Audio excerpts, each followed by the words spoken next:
Welcome to Outdrive, folks. I'm your host, Cliff Callis, and each week I'm bringing you actionable marketing insights you can apply to reach, connect with, and convert rural American consumers. Outdrive is powered by Callis, a full-service advertising agency with a focus on marketing rural America. Callis offers a wide range of integrated marketing services, including website development, search engine marketing, social media, video, and digital. We develop strategic and creative campaigns to build your brand and your business, and you can learn more about us at ecallis.com.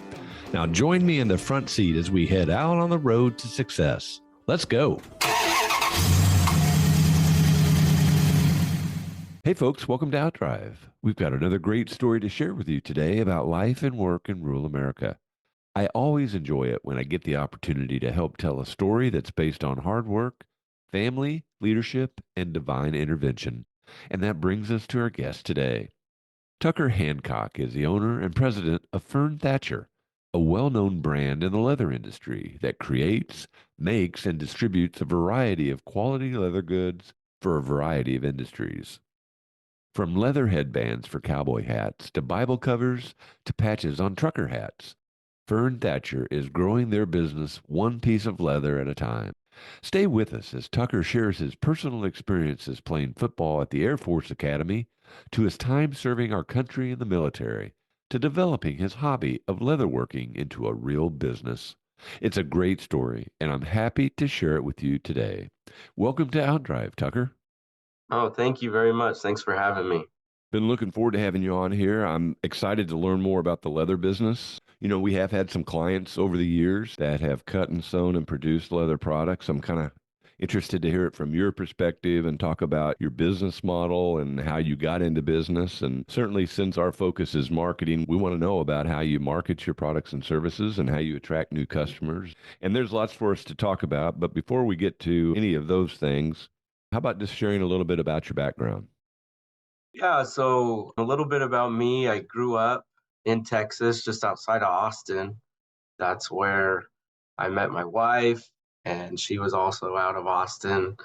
I was recruited to play football at the Air Force Academy, so that took me right after high school to the Air Force Academy, where I played football there for 4 years. That was an amazing opportunity. Met a lot of great people, a lot of great friends, and from there I commissioned and served on active duty for 6 years, which took us from Texas to Las Vegas to Omaha. And then from Omaha, my wife and I, during that time, started a leather business. And we did Bible covers and journal covers and wallets, and with a theme tailored toward the military. And so we had that on Etsy, and my parents at the same time had their own small leather business that they wholesaled leather goods to Christian stores. And we both used the same supplier, which was Fern Thatcher Company. That's where we bought our leather from. And just a small company out of St. Joe. He started the company, the previous owner, in 1994, and he wholesaled leather to companies. During that time, he picked up business from Stetson when Stetson was out of St. Joe. Currently, Stetson is in Texas. They've moved, but they manufactured hats in St. Joe, and the business started manufacturing sweatbands for Stetson. And so we continue to do that today. It's manufacturing sweatbands. But in 2021, we bought the company from the previous owner. He was looking to retire and approached us, and my parents and my wife and I decided to buy his business. And so we've owned the business, and we moved it to Gallatin, Missouri, of all places. We're right in front of the courthouse in Gallatin, and we're trying to build the business to what it was back in the early 90s or late 90s, early 2000s. The Fern Thatcher Company had over 60 employees, and we're doing all kinds of cut parts for companies throughout the country. They did stuff for JanSport Backpack If you know, a JanSport backpack has a leather bottom. He was cutting out those parts for JanSport backpacks. He did component parts for ping golf. He did all the leather strips on berets for the military. So he did a lot of different cut parts for companies, and we're starting to try and bring that back. So that's the goal. Was Fern Thatcher the name of the person that started it? Yeah, so Fern is actually the middle name of his mother, and then Thatcher is the middle name of his wife's mother, and that's how they came up with the name. Okay. All right. We kept the name just because it's been in the Western trade for over 30 years and didn't want to change the name because people recognize it. So, Yeah, a lot of brand equity there. Well, first of all, thank you for your service to our country as an Air Force veteran. We appreciate that very much. Your story is really interesting. And as you and I were visiting before we got into the podcast, divine intervention certainly was woven into that story of how things just kind of fell together for you. And I always love those kind of the stories. So, was leather sort of a hobby for you? yeah, it started out as a hobby. So, it started out as my parents had the idea just as a side business. This was kind of my mom's thing, a hobby for her. They saw that a lot of Christian stores throughout the country didn't have a lot of things for guys. And so they decided to start a pocket knife line with Christian sayings on the knives and have a little message with them. So it started out with pocket knives, and naturally, pocket knives need a knife sheath. So they started dabbling with leather, coming up with knife sheaths and things like that, and turned into having leather bookmarks. It turned into leather keychains to leather Bible covers. And they did that and wholesaled products, like I said, to Christian stores. And we decided to, my wife and I, to start our own company and tailor it toward the military. Still have a Christian theme, but tailor those products to the military, direct to military personnel, and that's what we did. It started to grow. So we probably started that in 2015. Each year it grew, and we started to buy more leather from Fern Thatcher Company. I love your branding, the Fern Thatcher brand. Is that new or is that the way that it's always been? The brand, back in talking to the previous owner, it was all word of mouth, how he built his brand. And so he would go to trade shows throughout the country, get in front of people face to face, and that's how we built the company. Was all the big Western trade shows each year. He loved animals, so he would go to dog shows as well. So they were involved with supplying leather to people that made dog collars and stuff like that. And it was basically his hobbies. He liked to hike. So there were several hiking companies that needed leather components, and he picked those customers up along the way. And that's kind of how he built Fern Thatcher, and we've started to do the same thing. So we have different interests. I love sports. We love ball hats. We love to hunt. So my brother's involved in the company as well. We brought him on probably a year later after we bought the company, and we're trying to do the same thing of interest that we have. We're trying to be involved with those, with hunting companies, with ag companies, people with similar interests to us, and we focus on that. And that's how we reach out to people. And we do the same thing. We do a lot of trade shows where we go out and meet people face to face. And that's where we've been able to gain a lot of traction and get new customers. Well, there's nothing more effective than personal selling. And I think the way that you're approaching this makes a lot of sense, particularly leveraging sort of the historic rise of this business model. So I think that makes a lot of sense. And certainly, if you're working in industries where you have a passion, it's almost like not working at all. Exactly. Yep. That's the goal. So every day we're able to come in, and we picked up quite a few big accounts in the hunting trade and the hunting industry. And it's brands that we love. And so we're able to put that passion into the products that we make. There's nothing better than that. One of the things that I find through doing this podcast is that Every industry has its unique characteristics, kind of the nuances of the industry. What would you say were some of those for the leather industry? One thing that's unique, I would say, is first off, the boot industry drives the leather industry. So it all starts with shoes and with boots. You think about it, everybody has some sort of leather on them throughout the day, whether it's the shoes or boots that they wear, whether it's a wristband, whether it's a watch strap. People are wearing leather every day, and the thing that drives the industry is the boot industry. So we keep an eye on the boot industry. We actually have customers that make custom boots because that's what drives the colors. That's what drives fashion within the leather industry. So if you're up on the boot industry, then that's kind of what colors and different things you're going to see in the leather industry of us actually selling leather to customers. And so that's something that's pretty unique to the leather industry. It's all driven by the boot industry. That's interesting. So when we're seeing Tacova ads, which I think is a fairly forward leather boot company. I don't know, maybe they are, maybe they aren't. You know better than I, but it seems fashion. And so some of the colors are unique. And I've never thought about it that way. And is that because of the volume? It's the volume. Yeah, the volume of leather that they require. That's what drives the industry. Even the sneaker industry, you think of Nike, Reebok, these big industries, they all use leather as well. And so all of those big industries and big companies are what drives the leather that's being made in the tanneries. So where does your leather come from? A lot of our leather comes from Red Wing, Minnesota. It's a tannery that's owned by Red Wing Boots. It's called SB Foot Company. We're one of their distributors that we distribute their leather, and they make a great product. So it's all Red Wing boot leather that we're getting a lot of it. That's a great name. I mean, that name's been around the industry forever. I remember as a kid, there was a shoe store in downtown, and I live in a small community in Missouri as well. And they sold Red Wing boots, and their branding always stood out to me. You know, it has kind of the flying wing, red wing. But it's interesting. Of course, you're buying, I'm sure, in bulk.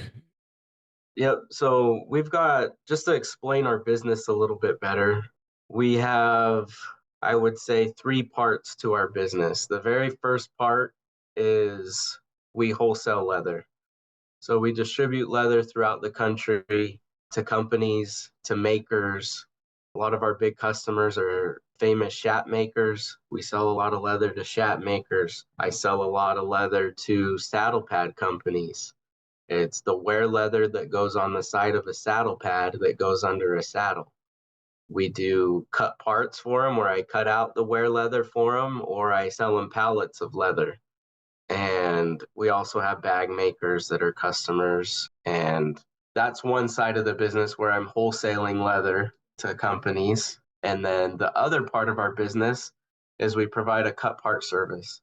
So we cut out component parts for companies. Like I said, we cut out the wear leather for a saddle pad company. We cut out Bible covers for companies throughout the country. We cut out wallet parts for companies. We do the name tags that go on the flight suits for the military. We cut out the 2x4 rectangle that goes on flight suits. And that's the second part of our company. So I forgot to mention one of the main cut parts that we cut actually are sweatbands that go inside of cowboy hats and fedoras. So that would probably be our largest cut part that we do, our sweatbands for large hat companies. We also service small hatters throughout the country as well, but the bulk of our cut parts goes towards sweatbands. We do thousands a day for companies. That's impressive. Yeah, Cowboys cool again. So with the start of Yellowstone and all of that, Cowboys cool, and we bought the company at the right time. That was right when Yellowstone was coming out. And the hat manufacturers, their businesses have grown tremendously with Cowboy being cool again. And so we've been able to ride that wave and still ride that wave, being able to pick up larger hatters. The previous owner the business, it was just him and his wife when we bought it. So he had over 60 employees at one point, and when we bought it, it was just him and his wife. And so he had lost a lot of contracts to some of these larger hatters just because he couldn't keep up because it was just him and his wife. And so we've been able to pick some of that back up with it being me and my wife and my parents and adding my brother, and we've added my sister, and we have 8 employees as well. And so we're able to handle the larger customers. So yeah, that's one of the big things. And with the cut part service that we provide, we build up a lot of scrap. So the third part of our business is coming up with unique ways to sell our scrap leather. And just over a year and a half or so ago, we started doing promotional items for companies where we do a leather patched hat like the one that I'm wearing, a trucker hat. We have all the machines to custom label the sweatbands. Well, those same machines are used to custom label hat patches for companies. So that's a big thing that we've started, and it started to gain traction and grow, where we do promotional items such as keychains, small leather wallets, anything to promote somebody's brand in leather, we're able to do. And it's getting rid of all of our scrap leather. So we like to call it our second cut. So getting rid of our second cut. Use every piece of leather that we have. And yeah, that's the goal. And that's what we're focusing on. That third part of providing promotional items to companies is what we're focusing on and where we're starting to grow. Well, I like your approach to how you market your products and distribute them. There's this philosophy of the three-legged stool where you're balanced between those three. And if one part of it goes away, you still have the others to lean on. And I love the way that you've set that up. You said you go to lots of trade shows. Are there other ways that people are finding you? There has to be. Yeah, no, there are. So the previous owner was old school. He had a web page, but it was just a standard web page, and he had a standard Facebook. And that was the online presence that he had. Since taking over, we tried to have more of a digital footprint of getting the word out, especially with us moving from St. Joe to here, letting people know we're still here. We're just in Gallatin and not in St. Joe. So we now have an Instagram, we have Facebook. We redid our website just over a year ago where it tells us who we are, what we do, and then we have a digital catalog for our wholesale customers that has a password that they have to get into. So we don't promote our digital catalog. It's kind of if someone reaches out to us, we provide it to them, and then they have access to all of our wholesale pricing of everything that we do on our digital catalog. So yeah, my wife and my sister, that's their role is running our social media, running all of that, and they've done a great job in getting the word out. We've gained quite a few customers, especially on the smaller hatter size of our customer base is all a lot of that's been through Instagram, just reaching out to people on Instagram. There's a lot of hatters that have videos that show them shaping hats, that show them making the hat process, and just reaching out to them on Instagram, we were able to get a new customer. So that's been very helpful. Yeah, social media is so powerful. I know that if you search for Fern Thatcher, they're going to find you. Yeah, they'll be able to find our website. You can find us on Facebook and Instagram. Those are the three main sources where you can be able to find us. So, talk a little bit about the kind of partnership you strive for with a customer. On your website, you talk about being more than a leather supplier. What do you mean by that? Yeah, that goes back to having a passion for what we do. So, a lot of the customers that we have, we talk to them on the phone every day. There's not a lot of our customers. I mean, we deal through email as well, whatever people want, but we like talking to our customers. If somebody calls us, they're going to get myself. I'm the president of the company. My dad's the vice president. My brother's the chief operation officer. You're talking to people that run the business. And we're dedicated to be able to get whatever product you're needing and put our passion and love of leather into that product. And I guarantee that those customers that are listening and thinking about using us, you'll be happy. So So you already answered my next question, which was, what would you say to a potential customer that was considering buying from you? You just said it right there. You gave them a lot of good reasons. I'm an owner of a family business, have been involved in family businesses really all my life. And I know there are some unique things about that, but what kind of challenges you face on a day-to-day basis? And then what kind of satisfaction do you get out of running a successful business? Yeah, so I mean, with any family, just a regular family without business involved, there's challenges.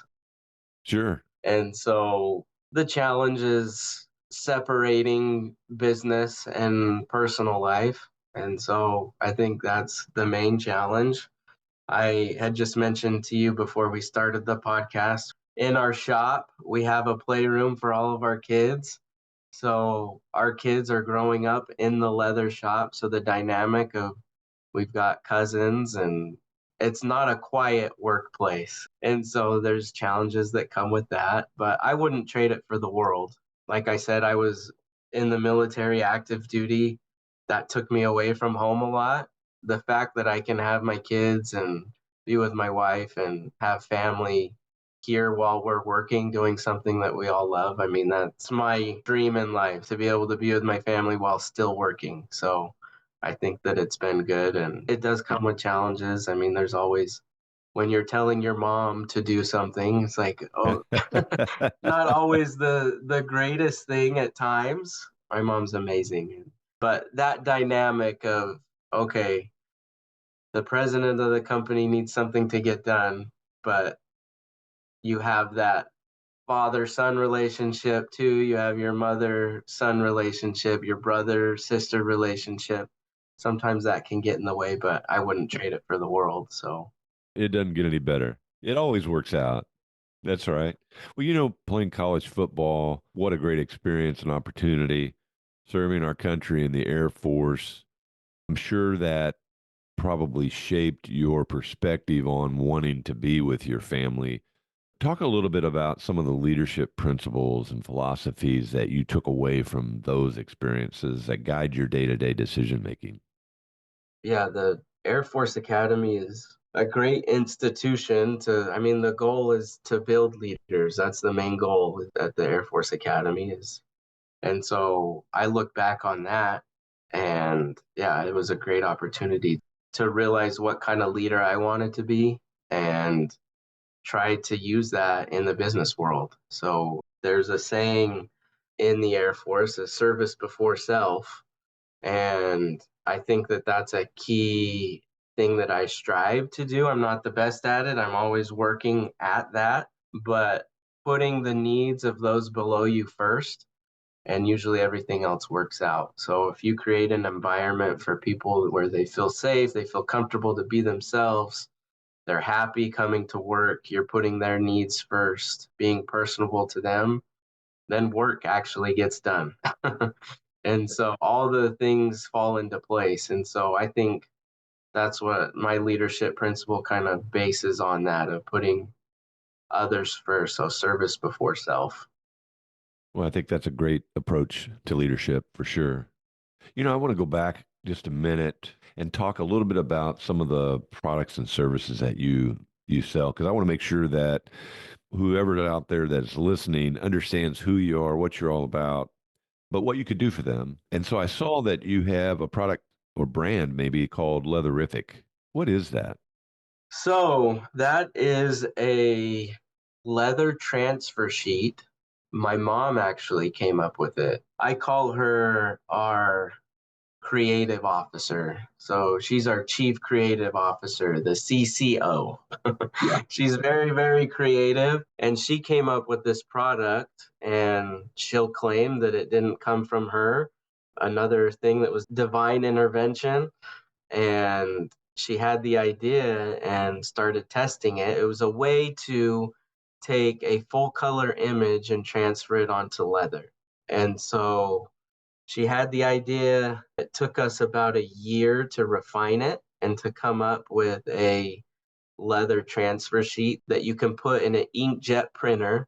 You can print anything off of it, a photo, you can use a design, a logo, and you can take that and with an iron or a heat transfer, you can transfer that on directly onto leather.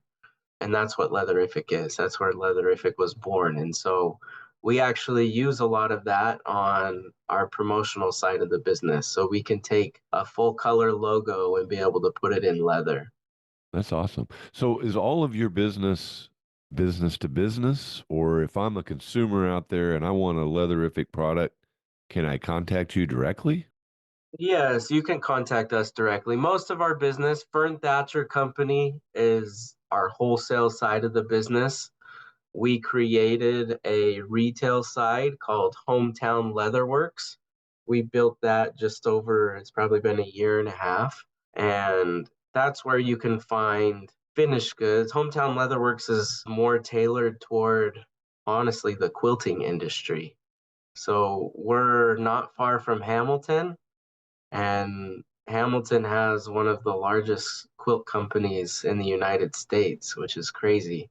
And so with Missouri Star, they bring in busloads of people throughout the country, and we actually partner with them and teach leather courses. That's what Hometown Leatherworks does. And so Leatherific was born because we can take any quilting print and put it on leather, and it's they can have a keychain that matches their quilt or something like that. That was kind of where all that came about. But yeah, long story short, that's that's what Leatherific is. What a cool partnership. That is really neat. Well, I got to ask, why Gallatin? That is a great question. So, like I said, I grew up in Texas, just outside of Austin. And my dad had the opportunity to open up the insurance side of his business where he worked with educators here in Missouri. And that's what brought him to Gallatin. They didn't know that they were going to be that far north of the city, but just ended up working out that way that they found a piece of property in Gallatin and they liked it. And that's where they were. That happened. That was probably 10 years ago when they moved out here. And then when I was stationed in Omaha, that's 2.5 hours away. So on weekends, we would come and visit them in Gallatin. And we just really ended up liking the small town feel and loved the area. And so when we bought the business, we decided to move it to Gallatin. So, and we've enjoyed being here ever since. The community's great. That's awesome. Living, working in a small town, you mentioned that you live out on a lake. Our focus of our podcast is marketing to rural America. And so as I look at your company and I look at your family, I mean, I see rural America. But when I say those words to you, what kind of thoughts and images come to your mind? Oh man, I just think of God fearing people that care about the country. I mean, rural America, you think of people that are going to work hard, that wake up every day, that don't complain. They just get up and get the job done. And we love working and living with those type of people. Me too. And so that's what I think about. Hardworking person wearing a cowboy hat with our sweatband in it. So that's what the image I see. Well, we've been producing this podcast for nearly 5 years. And if there's any one thread that runs through all of our podcasts, it's hard work. There's no replacement for hard work. You can be as lucky as you are, but nothing replaces that hard work. And I think you find it out here. For sure. Well, as we close today, I want to thank you for being on the podcast. What else would you like to share with our Outdrive audience that you think they might find interesting or maybe even inspiring? That's a great question. Something that's interesting. We try to focus on a lot of our leather, like I said, it comes out of Red Wing, Minnesota. We focus on US products. And so that's something unique to us. Not every business does, but we really strive to any of our cut parts, any of our goods, most of that is coming from Texas steers that have been tanned here in the United States.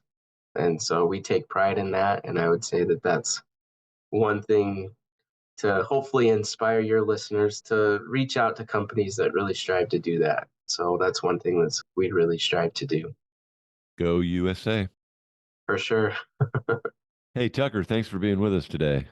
Yeah, thanks, Cliff. I appreciate the opportunity. Thank you. You're very welcome. I enjoyed it. Folks, thanks for listening to Outdrive. If you enjoyed the episode today, give us a nice rating and review. Hope you've enjoyed our visit with Tucker Hancock, the president of Fern Thatcher. If you need leather goods, they are the place to go. So come back again next week, and I'll take you down the roads of rural America, where it's heaven on earth. Thanks for taking a ride with us on OutDrive. This episode is complete, so head on over to ecallis.com for more insight you can apply to help drive your business growth. And be sure to sign up for our free monthly e-letter, Outthink, for even more helpful content about marketing to rural America. Have a great day and keep on driving.